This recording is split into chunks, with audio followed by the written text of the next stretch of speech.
It is truly an honor for me to be able to introduce Dr. Andreas Schleicher, who is the Director of Education and Skills at the Organization for Economic Cooperation and Development, also known as OECD. And many of you may know Dr. Schleicher because he is the one who initiated the PISA, which is the Program for International Student Assessment, and other international instruments that have really created a global education platform for policymakers, researchers, and educators really across the world to be able to not only innovate, but transform education. Dr. Schleicher has worked with over 20 years with ministries of education from all over the world, and it is truly an honor to be able to have him join us today. With that, Andreas, I'm going to turn it over to you. I know you have some amazing content to share with us today, and then we'll engage in conversation. Thank you so much, Aaliyah. And also, I want to thank you for champion what are no longer soft skills, but really the hard skills in the 21st century that we should cherish, that we need to develop. You can say that, education has created an amazing world around us. If you think about our culture, our language, social development, our technology, they're all the fruits of education. But the education of the past is also left as well with some fundamental disconnects. You can think about the disconnect between the infinite growth imperative and the finite resources of our planet, between the financial economy and the real economy, between the wealthy and the poor, between how we measure progress through our gross domestic product and the well-being of people. The disconnect between what's technologically possible and the social needs of people, between how we govern ourselves in the processes of so many. If we want to see a different world, we have to think differently about education. The pandemic has reminded us how vulnerable our social structures are, including education. And the future always surprises. Climate change is going to disrupt our lives a lot more than this pandemic, and artificial intelligence puts into question almost anything that we do. What will make us human in a world where the kind of things that are easy to teach, easy to test, have also become easy to digitize, to automate. You can add so many more disruptors into this picture, things that will, fundamentally shape the world around us. None of us here knows what the future will bring. We don't even know what's going to happen tomorrow, but more agile, we come to imagine different versions of the future that are be prepared for what eventually arrives. If you think about what we should expect from education in tomorrow's world, probably we have more views on this than people in this Zoom. But probably one thing we can all agree: education should help you find out why you're here on this planet. What's important to you, where you want to make a real difference.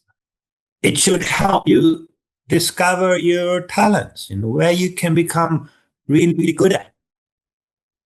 Finding a passion is not going to make you happy in life. The research shows over and over what makes us happy in life is how we make a difference to other people, to our environment.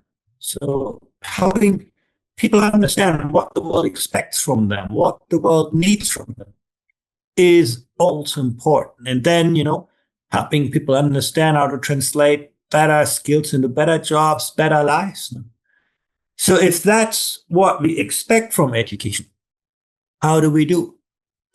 Recently, we surveyed young people about what they expect from education, and the results are really interesting. You could see critical thinking, evaluating information, navigating ambiguity. In this world of mis and disinformation came out number one, but the second was already a social and emotional skill. The capacity to work well with other people, self-awareness, respect for others, the ability to communicate clearly came next. Generating new ideas, thinking creatively. Those are the priorities of young people around the world. If you look at our school systems today, probably it doesn't match that well. So with that in mind, let's look at some of the results. When people think about, high-performing education systems, people typically come up, with countries like Japan, Singapore.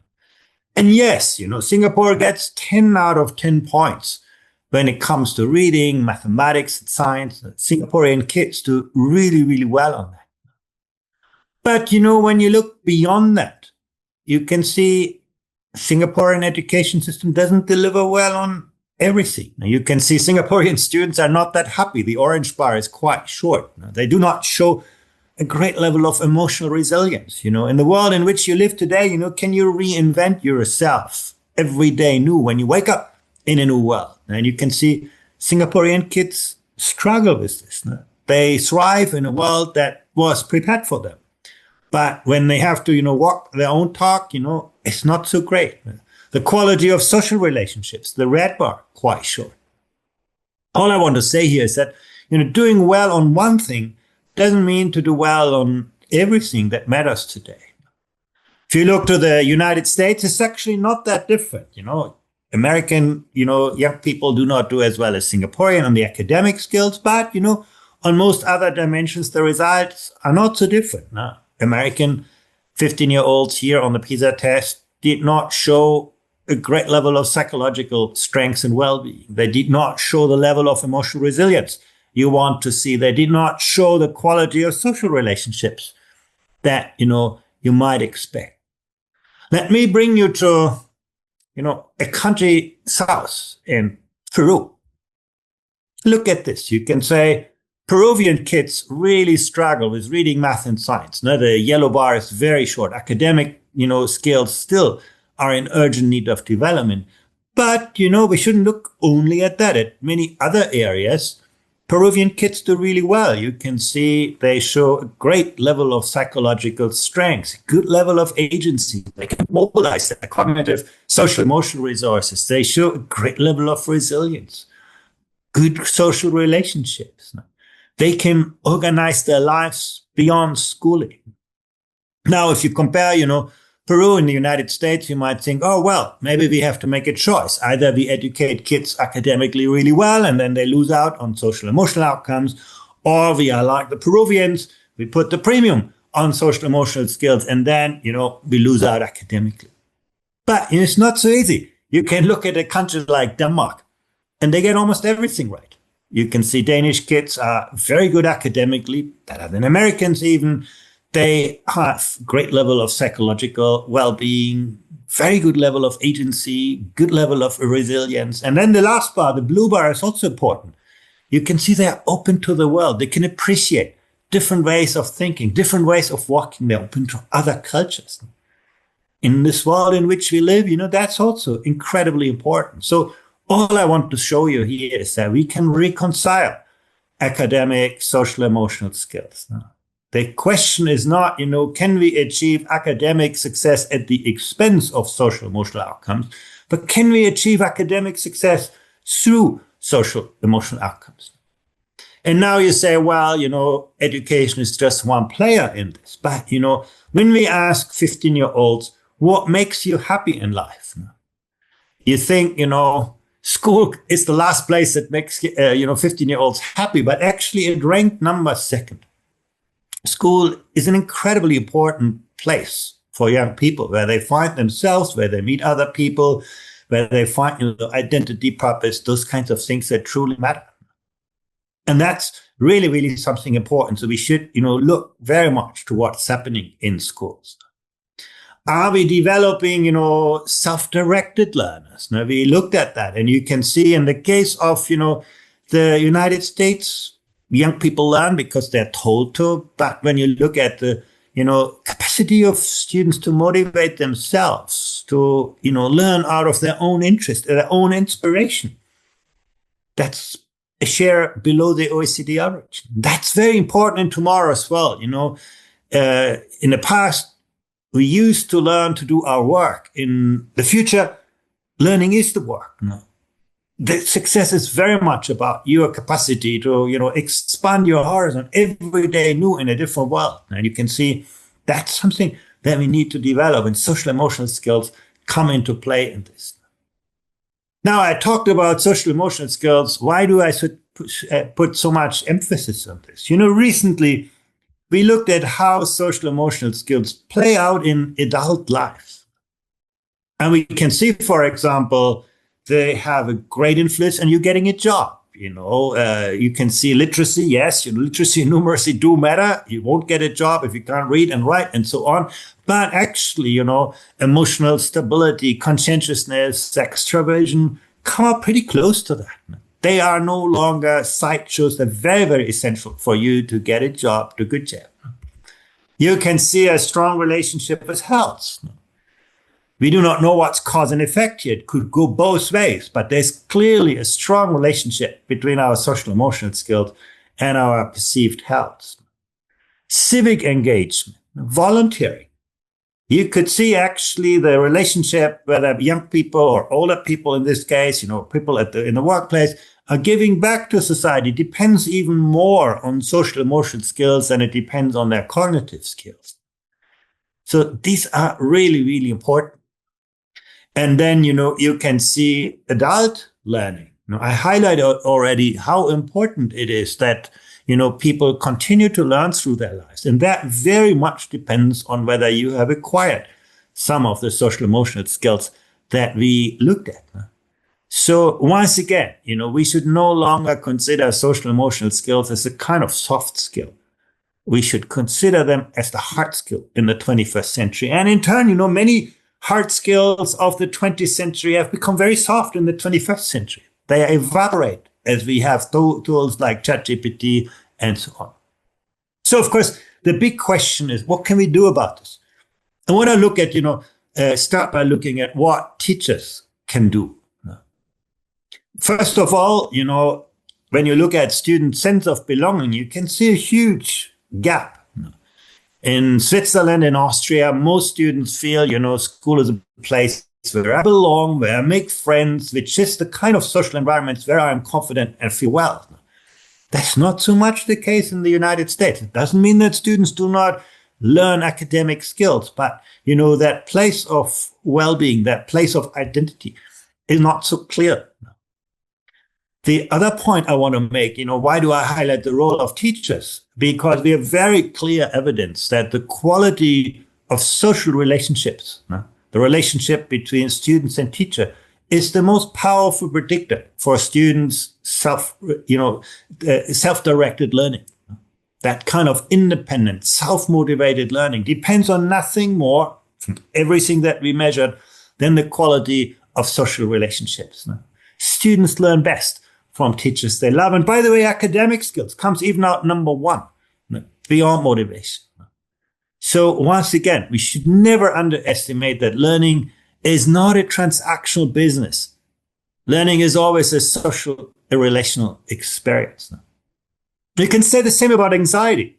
That's really interesting. Some people say, well, students get very anxious when the tests get too tough or when there are too high expectations on them.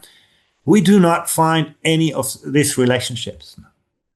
When students feel anxiety, it's typically when they don't feel the support from teachers. In turn, when they feel that their teachers understand who they are, who they want to become, accompany them on their journey, you can see anxiety goes down, however difficult the environment is. When we ask students here, if you come back to your school 3 years from now, do you think your teacher is going to be excited to see you? Where students answer yes, you can be sure they take the toughest challenges in school with joy. Where students say no, everything is stacked up against them. So once again, teachers are an incredible, important determinant of, how students feel. The quality of social relationships is really important. And when you look at this, what can teachers do concretely? Giving students feedback. And you can see the more teachers actually relate to students, provide them with constructive feedback, the more they show achievement motivation, greater sense of optimism, more trust, more persistence, sociability, curiosity, creativity, energy, tolerance, empathy, responsibility, you name it. All of those skills relate to the extent to which teachers, understand what students are doing and provide them with that, cognitive, social, emotional feedback. That's what teachers can do very concretely to strengthen those kinds of skills. A positive school climate, sports, social skills, emotional regulation. Again, you can see when students feel that sense of belonging. And remember, that's one of the things that, is not so well developed in the United States. When students feel school as a place where they belong, you can see there's greater sociability, there's greater optimism, more energy, more trust, more stress resistant, greater achievement motivation, more empathy, and so on. You can see how these things really matter in developing some of the social emotional skills that we value. Concretely, you can see where students engage more in extracurricular activities. You can see also their positive relationship plays out maybe not as strong as the kind of social relationships, but, extracurricular activities sometimes, should be more curricular activities. They should not be put on top, but they should be the heart of the curriculum because they have such strong relationship with the students, with the kind of outcomes that we value. So if we know what is important, are teachers ready for that? We looked at this as well, and the results are really interesting. The first thing that we found, and unfortunately we do not have data for many entities here, only a few, because that was, a voluntary kind of survey, but we can see very clearly in virtually every system that we have, most teachers feel quite well prepared for, classroom practice, pedagogy, assessment, what I teach, how I teach. Most teachers feel that, that's been covered in my teacher training. But when you look at incorporating social emotional learning in the classroom, that's, 10, maybe 20%, in the case of Japan, 20%. But in most countries, it's around, 10% of teachers who feel that's been covered in their training. So there's a clear gap between, what we expect teachers to do and what is invested in their training. And actually, when you look at continued professional development, the picture is not very different. You can see, on, knowledge of the subjects, knowledge of the pedagogy of the subjects, and so on. Most teachers feel, that's pretty well covered in teacher training. But when you look at emerging issues, for example, teaching in multicultural or multilingual settings, supporting social and emotional learning, you can see that's where teachers often struggle with this. They're not so well included in professional learning. So, there's a clear need to better align the way teachers learn and what teachers are expected to do. So not surprisingly, now that you've seen this chart should not so much surprise you. What we see quite clear is that teachers, when you ask them, can you do what you're expected to do, fulfill your lesson aims on teaching with clarity? Yeah, 9 out of 10 teachers say on average, yes, I can do that. Supporting, consolidating student knowledge, also quite good. Providing feedback, you've seen the results. For most teachers, it's okay. But then when you look at supporting student social emotional learning, adapting teaching to the different needs of different students, classroom management, that's where things fall short. That's where teachers do not feel they can do what they feel they are expected to do in the lesson. So that's something I think we should be improving. The last point I really want to make is, how do teachers feel valued in their work? And you can see in some countries that's gone up. It's the blue bars. In some countries, it's gone down, including in the United States. But honestly, in most education systems, it's a minority of teachers who feel that society respects their work, values their work. And again, if you want to, develop social emotional skills among learners, how you feel valued yourself is clearly going to influence that. And you can see there's a lot more that we could do to improve the social status of teachers. And it's not so much about money. We have seen that salaries are not a great explanatory factor here. It's much more about the kind of social capital that we build, the quality of relationships that teachers have with students, with their principal, with each other, with their families, and so on. So that's really, really important. Do teachers believe policymakers value their views? Also, not so great. You can see, 1 in 5 teachers at best in most countries believe that, they are listened to in society. So how much control do teachers have over their work? And you can see it varies. There are, in the case of the United States, teachers have a pretty good control over choosing assessment activities or implementing the curriculum.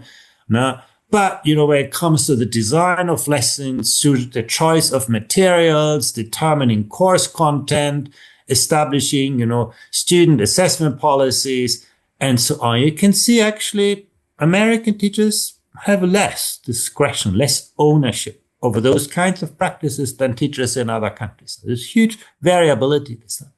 Often people believe, the United States is a country of local control. And yes, that's true to some extent, in school districts. But when you actually see the world through the lens of teachers, maybe not as much as people think, at least not by international comparisons. So what do we expect from teachers tomorrow? Well, you can frame it in three easy terms. That sense of, belonging, that sense of being part of that bigger profession, that sense of professional identity, that being and that becoming, that sense of professional growth. Those are three things that you clearly, want to see in teachers. And they depend, first of all, on the knowledge, skills, and attitudes, on the agency that teachers have individually and as a team and as a profession, and then teachers' own well-being.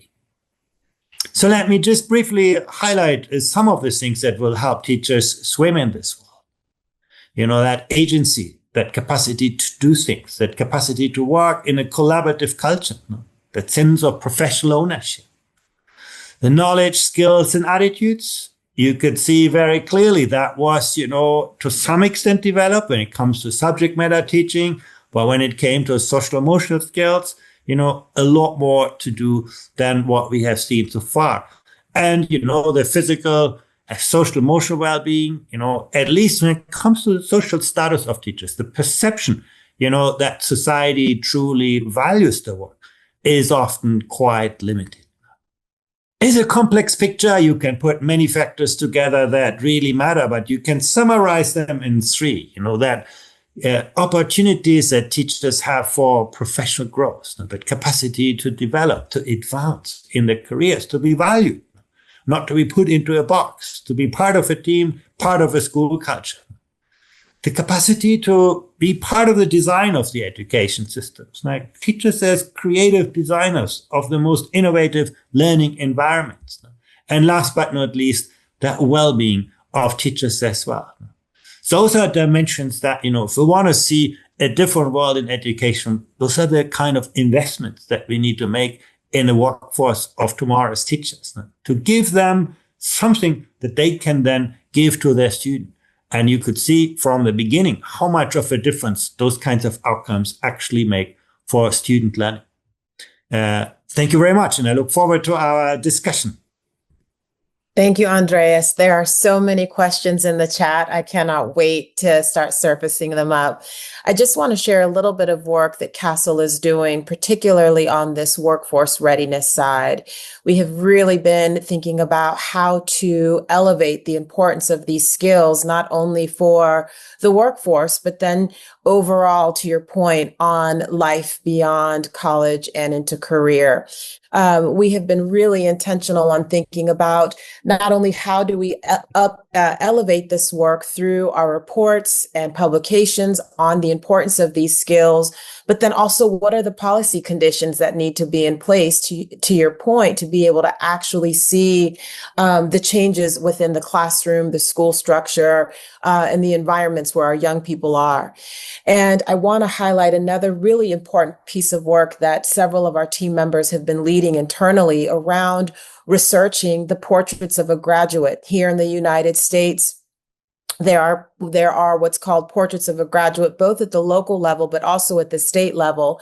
And these portraits essentially outline the skills that these districts or states want their young people to graduate with. And over almost 295 portraits of a graduate were analyzed across the United States. And in doing so, many of the skills that you have outlined, collaboration, responsible decision making, communicating clearly, all came up as key priorities. If we could go to the next slide. And I just want to highlight some of these skills that are really coming up, not only through our portraits of a graduate work, through the work that you're doing, but also the World Economic Forum highlighted many of the top skills. And this is just a sample from the 2025 report. Skills like thinking creatively, resilience, adaptability, flexibility, how to be an active listener. And so we're seeing more and more the importance of these skills, not only in just the education setting, but in really beyond education into career and life. And so the timing of this conversation is just so critical for a whole variety of reasons. And as I was looking through the chat, I want to start with one question that in particular, you talked about the importance of innovation, teacher growth, and well-being as priorities. One of the questions in the chat is, as AI becomes more embedded into learning systems, how can schools ensure that technology enhances rather than replaces the human relationships at the heart of education? Or is it possible for rich relationships to coexist with AI? So I know at the amount of technology use in the classroom is a big question. And so how would you respond to that? Yeah, I think it's a challenging question, one that everybody asks these days. My first response would be that, humans have always been better to invent new tools than to use them wisely. And I think there is a clear risk that, technology will displace the human factions that we actually value. We focus more on the transactional aspects of technology. And I think, and we're seeing signs of that.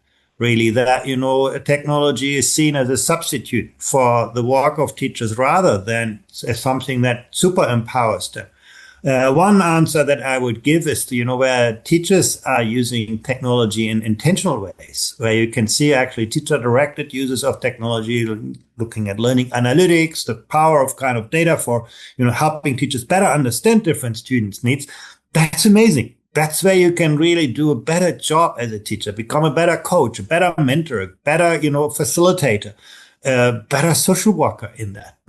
And at the same time, when you rely on the judgments that technology makes, I give you a very concrete example. Some teachers say, oh, great, AI can do all of the marking for me. So I no longer need to mark students' work. I get rid of all of that kind of paperwork. At the same time, if you are losing, that marking, are you still going to try to understand what your students can do? Marking is often a process where you actually, work through who your student is, what they can struggle with, and so on. If you lose that sense, then I think AI is doing us a disservice. I personally believe, it's not a magic power, but it is a great amplifier and an incredible accelerator. It can amplify and accelerate good pedagogical practice, and it can, amplify poor practice. It can make teachers the most creative designers of learning environments, or it can make them slaves of scripted lesson plans and algorithms they don't understand. How this plays out really depends on the investment that we all make in teachers. Oh, I appreciate that answer. There's another one that's going back to one of your slides. You talked about the importance of feedback for teachers and that feedback loop. And the question is, what type of feedback or examples of what type of feedback, more specifically strengths of the SEL skills, if you could provide an example of that kind of high quality teacher feedback? Yeah, actually, we looked at three aspects. The first is, as a teacher, do you tell a student, what they did well, where they struggle, how to improve? And actually, what is often shortchanged is the kind of feedback that tells students about their strengths. Most teachers focus in their feedback on, what students can do better. And of course, that is very important, but we lose out on helping young people understand, where they are good at and where they can invest in themselves. And I think that's something where we see a strong relationship to social emotional outcomes. So teachers should not forget that over telling young people how they can improve. Thank you. Here's another question. Folks are really appreciating the comparison of the different countries. And there's a question on, has any of this research looked different between public and private schools? Yes, we have some information on that. I mean, you can say often the quality of social relationships is strong in private schools. You know that private schools are often very good at establishing a kind of ethos of working together. There's a common kind of mission that unites students. But it's very difficult to disentangle that from social background. Private schools are often also more privileged in the kind of socioeconomic intake. So that is something that we could, look into greater detail. By the way, the data is public, so I encourage anyone who wants to look into those things to drill down and see, how different factors play out between public and private schools. Overall, you can see there is a positive relationship. Private schools do certain things better. They often pay more attention to the social and emotional skills. But, again, part of that can just be attributable to the more advantaged clientele they have. So, as you can imagine, here in the United States, our NAEP scores were released and our literacy proficiency rates are low. Our math proficiency rates are low. We're toggling at about 30% of our students at a proficiency level. And so we've been talking a lot about the importance of social emotional learning skills and academic integration. And I know you and I've actually talked about this, that it's not two sides of the spectrum, but it's really two sides of the same coin. And so there's a question about on the math anxiety, and I'm going to just read it to make sure I get the question right. The results on the math anxiety are interesting. Does teacher support correlate with giving students more control or more hope, both of which may change how students appraise situations? So the question is really around how that support looks for teachers to the students. Yeah, I can only respond on the questions that we actually asked to students. And also, I should say, the information that we have is through the eyes of students, how they feel their teachers support them. But what we could see is really anything that relates to students feeling that the teacher knows and is interested who they are, that their teacher cares who they want to become, that they feel, my teacher supports me on my journey. Any of those questions were highly predictive on lowering anxiety and, strengthening student self-directed learning. So that emotional connection between students and teachers is really important, something that, AI is never going to replace. And that's really, I think, where, however we redesign space, time, people, technology, relationship in education, now, I think that is the core of a good education, that emotional connection really is there, and that we develop academic skills through social emotional well-being, not at the expense of it. Mm-hmm, mm-hmm. So here's another question that is really wanting to understand. You have surveyed kids, young people from all across the world. So there are cultural differences. And the question is how to promote students' social emotional well-being, even with cultural differences. And so how have you seen those cultural nuances play out in supporting the SEL skills? Yeah, that's actually something that, a comparative study like this is really well placed to do. We have, students in very different countries, cultures, languages, and we can see how those different relationships play out differently or similarly. In my presentation today, I focused on things that we observe pretty much across cultures. For example, the quality of student-teacher relationship, the kind of school culture, that sense of belonging. There are ones that actually work pretty well across all countries for which we have data. But there are other areas where you see big differences, right? The extent to which students learn, individually or collectively. There's huge differences. If you're in an American classroom, you learn on your own. If you're in a Japanese classroom, it's the classroom context that matters most, learning with your classmates. And so there are clear differences across cultures that we can discern from our surveys. But what I focused on today in my presentation is something that works pretty similarly across the context that we measured. Okay. There's a lot of questions around AI, ChatGPT, and he, here's, essentially what I think folks are, as I try to find the kind of commonality across these questions. It's a long one. I'm trying to modify these questions real time because they're coming in so fast. So here's one. ChatGPT will always be smarter, and so many students are using it to undermine their own learning. Instead, in education, we must focus on SEL and skill building, research, critical thinking, writing, etc. What is your role? What is the role of teachers now to not only disseminate information, but really promote the skill building specifically of SEL skills? Does that make sense? It's a long one. Yeah. In fact, I think the question has already given the answer. Knowledge transmission, no teacher is going to compete with AI. AI is actually really, really good at that. But, that's not the purpose of education. The purpose of education is really about enabling you to be, to preserve your human autonomy. We are always at risk of giving up, our autonomy for convenience.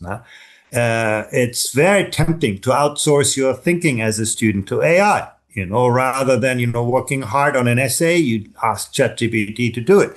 But when you then test students' writing skills, you'll find that students who use ChatGPT come out worse than students who did the work on their own. So I think your role as a teacher is to develop the kind of human skills, the kind of things that make us human, that help us, navigate complexity, live with people who are different from us, think for ourselves. And I think there's a great risk that young people might say, well, I shouldn't bother. I just go the easy way. I just search what I need. You become, a consumer rather than a creator of information. And I do think that's really what teachers have a harder job. In the past, it was easy. In the past, knowledge transmission was your job. So if your students had learned what you told them, you could consider yourself a successful teacher. In tomorrow's world, you're a successful teacher if your students can think autonomously, if they have agency, if they show emotional resilience, if they show a good level of psychological strength, the kind of indicators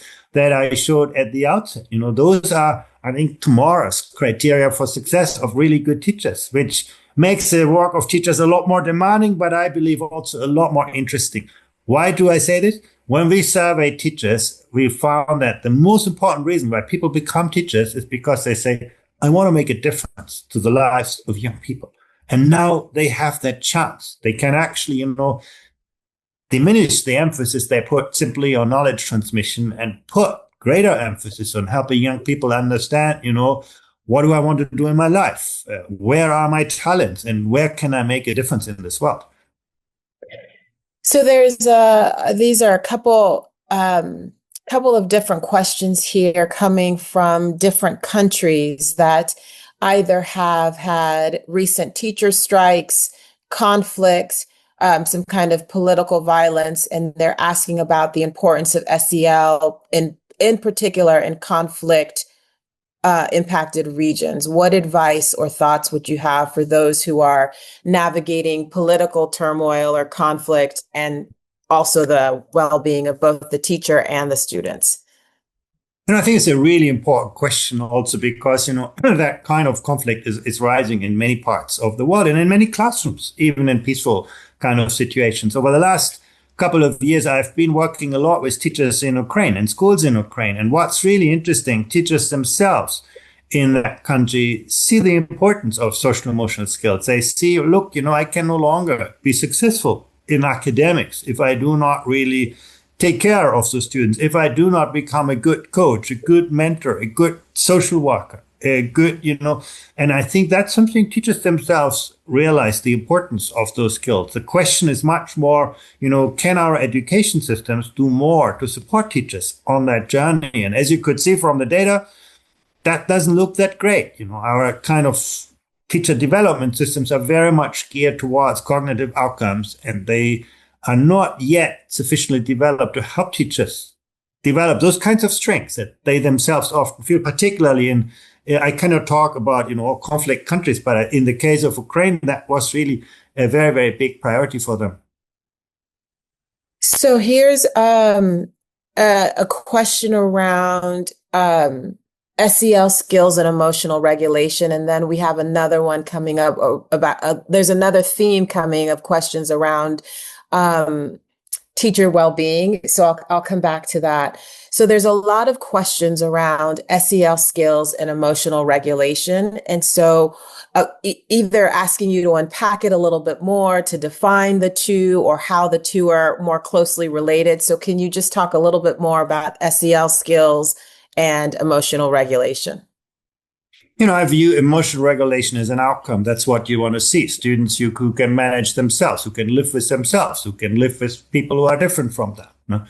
And the social emotional skills are the tools that you can learn to actually, be able to do that. Now, social emotional skills are not kind of personality traits. They're actually skills that we can develop, and sometimes easier than some cognitive skills. So they are the tools that you can provide to young people as a teacher to give them better control over their lives and their emotions. Thank you. So for those there, because there were several questions, I think you articulated it so well that the SEL skills are the tools and the emotional regulation is really the outcome. So thank you for unpacking that a little bit more. So you shared slides around teachers feeling respected or being respected in society. And so, they thought that they saw a slide where in Saudi Arabia, the numbers had gone up tremendously. So there's several different questions around what are strategies, or how have you seen countries improve teachers being respected in society? And are there any additional insights that you might share on that piece? Yeah, very interesting question, a very important question. I think if teachers are the engineers of our future, we should cherish and value them, and that's clearly not yet happening in most education systems. The first thing that I want to say is that money doesn't get you there. We do not see much of a relationship between the social status of teachers and things like teacher salaries. What relates more to those teacher outcomes is social status, is the way in which education systems build social capital, really. To what extent do teachers have time to work with students outside the classroom settings? That's a really important influence. To what extent do teachers have time to work with each other as a profession to build that collective agency? To what extent do teachers have time to work with parents? The way wherever education systems build and bank social capital, you can see the status of the teaching profession will rise. It's very much related to how teachers are seen in the society. And so what policymakers can do is to ensure that teachers have a role in communities, in societies, that they have time to work with parents, that they have time to work with students outside the classroom settings. If your child comes back to you at home with a teacher where they feel my teacher really cares, and if your teacher talks to you as a parent, not just problem driven, but asset driven, not when there is a conflict, but in order to help you develop as a parent, in that case you will value that teachers, and teachers will feel that. So building and banking social capital is really the most important answer I can give to this. If you look at the countries where the status of teaching is high, Finland is a great example. They're very, very strong. They have 9 applications for every teaching post, despite quite low pay. It's not that teaching is financially attractive, but it's intellectually attractive, and it's seen as something that is revered by society. That's good. I was taking some notes. As a former teacher, something you just said, I think is going to be one of my new favorite quotes, that teachers are the engineers of our future. And it's so powerful and a reminder of the critical importance. So here's one around professional development for teachers. In these countries that do integrate the SEL skills very well, what is the type of explicit professional development that you see? And for lower income, lower resourced countries or places, how can they incorporate professional development with less resources? You see, I mean, first of all, I prefer to talk about professional learning because it's not so much of the kind of courses that we send teachers to. It's much more about school being a place where everyone learns, teachers included, where it is natural for teachers to do research, where it's natural for teachers to observe each other's classes, where it's natural for teachers to engage in collaborative professional development. We can see very clearly that those are the factors that drive teachers' self-efficacy, being confident of being a good teacher, and again, driving also the social status. So it's much more about school being an environment where teachers have a role, where professional growth is something that is inherent in the way the work is organized and designed. Countries like Singapore come out really well on that. And many teachers actually start their career just with a bachelor degree. They go into schools, but then they continue to learn. And the first day you arrive at school, your principal will ask you, what do you want to do in your life? You want to go into, teaching, you want to go into your leadership track, or you want to go into assessment or policy track. And from that moment on, you will work on your career supported by your colleagues. Every teacher will have a mentor. Every teacher will be a mentor to other teachers. Now, it's that kind of environment where teachers are embedded in continuous professional learning. Why do I say that? Because many of the challenges that teachers face today, think about AI, think about, growing social diversity. No teacher, no education system could have anticipated them just a decade ago. So you cannot put your hope into teacher training in universities. You need to put your hope in school as a workplace that encourages and enhances that kind of professional learning. So here's another one around teacher perceptions and behaviors around SEL. And I think it's coming from earlier in our conversation, we talked about how it's really not two sides of it's not on the opposite end of the continuum, but it's two sides of the same coin. The question is, what strategies have you seen to successfully motivate teachers to adopt and integrate new SEL skills, rather than seeing it as one more thing to do, one more thing added to their plate? And then I think the last question, because I'm looking at the time, is with all of this research that you have, what would you hope to see as top priorities, or what would you like folks to take away from the research to be able to implement and change? Yeah, on the first question, assessment has a big role to play. What you measure is where you will put your attention, and where your attention is your intention, and where things are happening. So if you tell teachers, you should work on social emotional skills, but at the end of the day, I'm only caring about your math and science outcomes, then, that is going to be additional work for teachers. Teachers do not feel valued for that. If this becomes part and parcel of the way you look at educational outcomes, then, it's a natural mission for teachers. And it's not difficult to explain to them. Once again, most teachers say they choose their job because they want to make a difference to the lives of young people. So I think, it comes natural to teachers. But what is important, that we make that visible. Now, what you do not see is very, very hard to engage with, and it's very, very hard to motivate people to do this.